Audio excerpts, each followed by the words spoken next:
Hello dear chess friends, I am International Master Andrey Ostrovskiy and you're welcome to the lesson dedicated to the activity of the pieces, in which we're going to discuss the importance of the activity in general and to understand different cases for specific pieces. We start with the rooks, and the main condition of the activity of the rook is actually the possibility of occupying and operating along the open file. So the open file is the one on which there are no own pawns. For example, in this position, we can see that white's rooks already occupied the open C file. There could be opponent's pawns on the way, of course, and it is in many cases very good because they become the objects of attack. Just like the pawn c6 in this particular case, we can notice that this pawn can't be supported with pawns from adjacent files because as for the d file, the pawn is already on d5.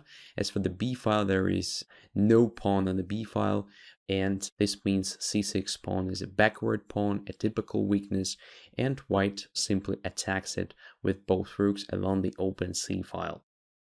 So as for black's rooks here, they are passive. So we can notice the big difference in the position of white's rooks and black's rooks.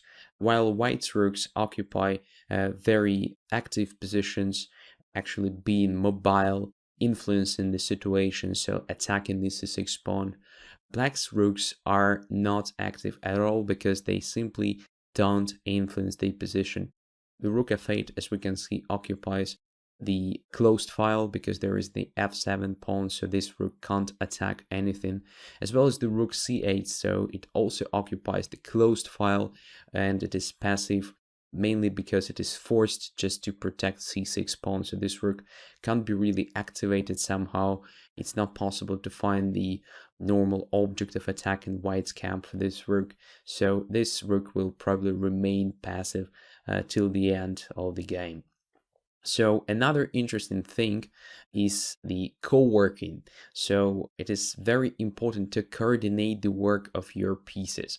For instance, the rook c5 could be active and good one itself, just occupying the c file without the help of other pieces, but it will be definitely not enough to accomplish the goal, and the goal is obviously to win the pawn c6 at some point. So this rook definitely needs the help from other pieces. The rook on c1 is already here to support the rook c5 in attack against c6 pawn, and white has another resource, so it is the queen, because as we can see at the moment, white has only 2 attacks against c6 pawn, and black also has 2 defenders, which means that white can't win the c6 immediately, but once white puts the queen on c3, he already has 3 pieces attacking along the c file, and it is a perfect coordination of the pieces here, because now black, having no coordination at all, has no chance to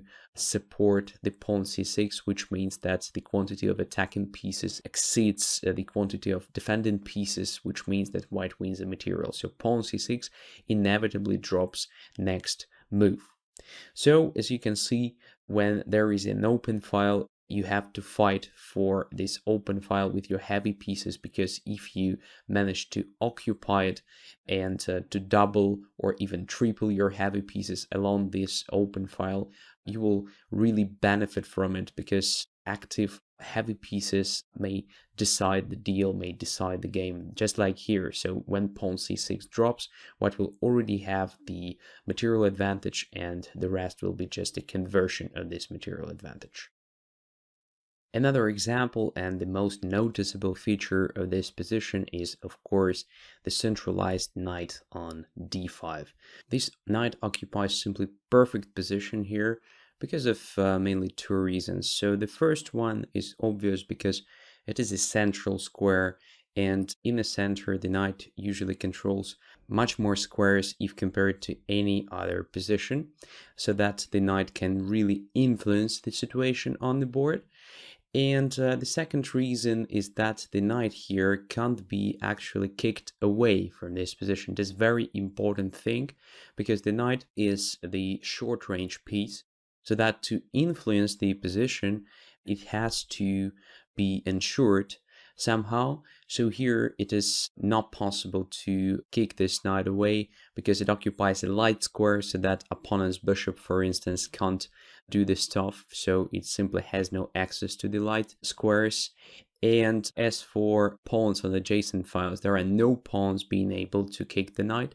There is no pawn on the c file, and the pawn on the e file is already on e5.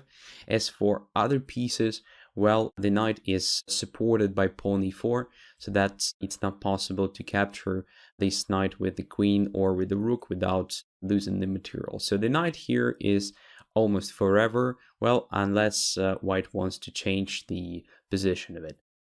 In such a situation, black really struggles because this knight really controls very important squares in black's camp, like f6, e7, c7, and b6, restricting black's pieces and actually ensuring that white has more space.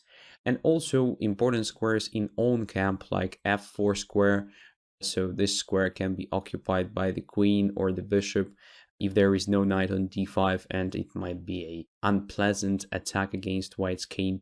Square e3, for the same reason, has this high importance, and squares c3 and b4. So b4 is probably not that important at the moment, but c3 is actually the square through which black could have occupied the own queen or the rook, and also this square can be occupied a bit later with the pawn, so that black will have no chances to attack anything in white's camp. That's why this knight is so great, and usually you have to try to achieve such a knight, so well placed, centralized, and supported by your pawns and pieces. It doesn't actually mean that you have to avoid occupying the squares on the edge of the board with your knights, because of, for example, this well-known rule that the knight placed on the edge of the board usually occupies an ugly position. Well, for the knight a5 it is true, because knight on a5 does nothing serious, does nothing useful for black, but the knight on h5 does actually very useful work, because here white has a concrete object of attack. It is black's knight f6. By the way, the condition for the bad knight is like this one, when the knight is pinned and there is no chance to unpin the knight without bad consequences, and when the knight simply has no objects of attack, like the knight on a5, for example. So here knight to h5 makes sense, so it is the square on the edge of the board, but it is the shortest way to black's weaknesses. So white already created a threat of taking the knight on f6, damaging the pawn structure completely, after which the king will be absolutely exposed. And after d takes c3, white decided to put another knight to the edge of the board, so knight goes to h4, because through this square the knight can then occupy this f5 square, which is also very important strong point, because from here the knight will attack directly opponent's king, and the game finishes in a few moves. So after king h8, knight goes to f5, and black has a hopeless position. So after h6, bishop f6, g takes f6, as we can see, this pair of great knights being very close to the king, and after queen c1, supported by the queen, simply decides the deal, because queen gets to h6 inevitably, and there will be a checkmate on g7, so white wins. And now we go to the bishops, and bishops as well as rooks and queens are long range pieces, so to influence the position they need open diagonals.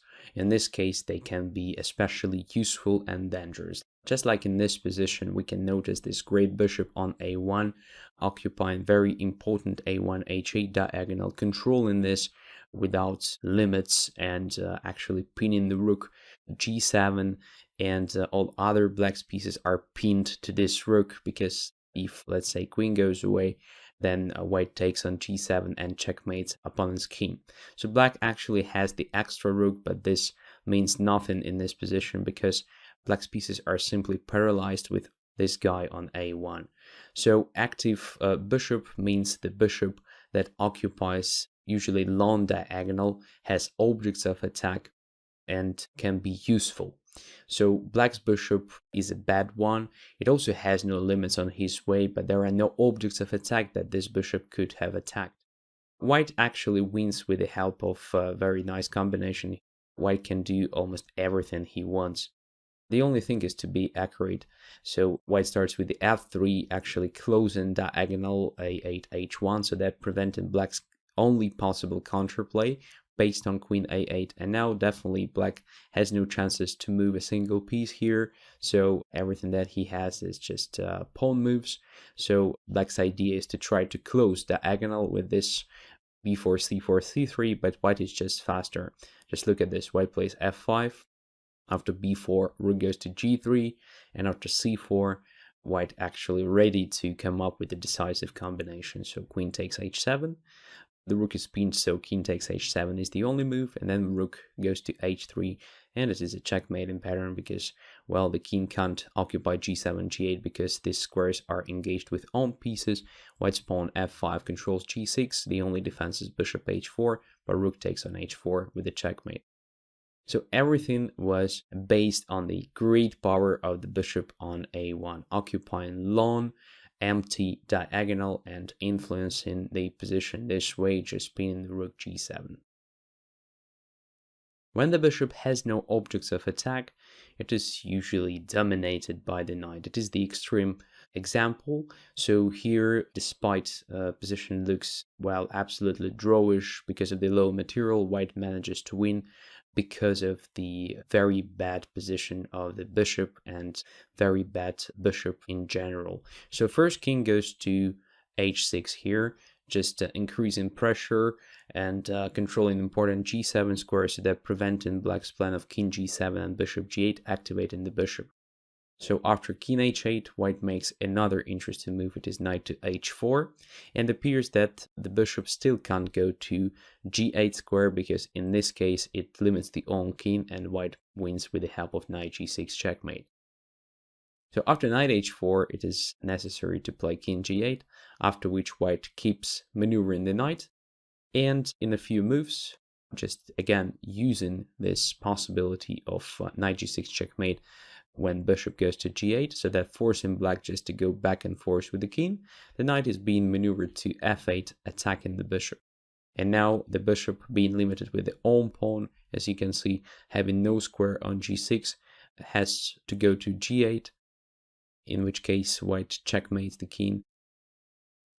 Or black has to simply give up the bishop, and this gives white decisive material advantage. So as you can see, the bishop needs diagonals, needs objects of attack. Otherwise, it is just a useless piece. Queens are the best pieces, and it is very important to have the active queen, because active queen can easily decide the game. So what does it mean to have the active queen? Is actually to be somewhere around opponent's most weakened squares, pawns, or pieces.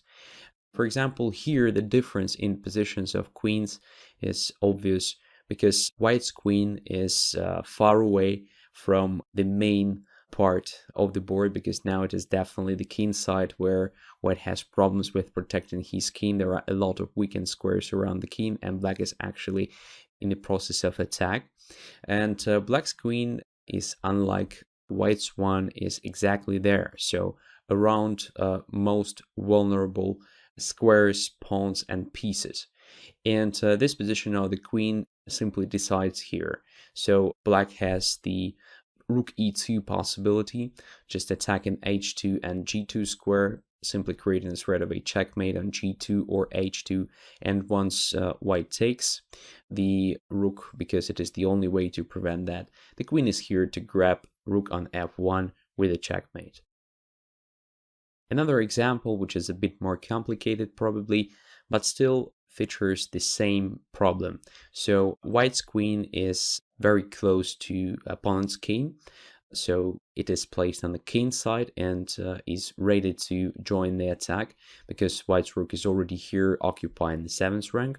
By the way, it is another interesting feature to remember about the rooks. So it is not only important to occupy the open file, but once there are no limits, it is important also to occupy the back or the 7th rank, because there are usually a lot of different objects of attack for the rook. So it is another condition for the activity of the rook, occupying the 7th or back rank. So rook is already here, and of course the rook itself can't really change anything, but accompanied by the queen, it can actually cause the decisive damage to black's position. So black's queen is far away once again. It occupies at first glance not that passive position, but the problem is that it is far away from the main part of the board. Right now it is the king side. So white starts and white plays queen g3, just directly attacking g7 pawn, creating a threat of a checkmate on g7. Black's pieces are not well coordinated. It is not possible, for example, to protect g7 with the bishop from d4 because c3 controls d4. It's not possible to put the rook on the 7th rank because the rook simply controls the 7th rank so that it takes the rook. And the queen occupies ugly position in a sense of the ability of protecting g7 so that queen can't help either. So g6 is the only defense. After which white plays queen to h4, because after g6 we can see that h7 became an easy prey, and at the same time the queen moves one step towards the king, right? So it was in the 3rd rank, now it is already on the 4th rank, and due to a great mobility of the queen, it can actually move very fast. So after queen h4, it is important to do something with the h7 pawn, because if black ignores that, then it leads to a checkmate very soon.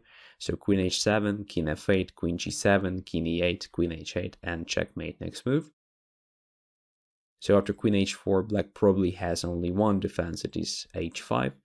And this weakens decisively this g6, so queen gets to f6, attacking g6, but not only. So again, there is a problem with the g7 square, so that black simply has no defense against the checkmate in a few moves.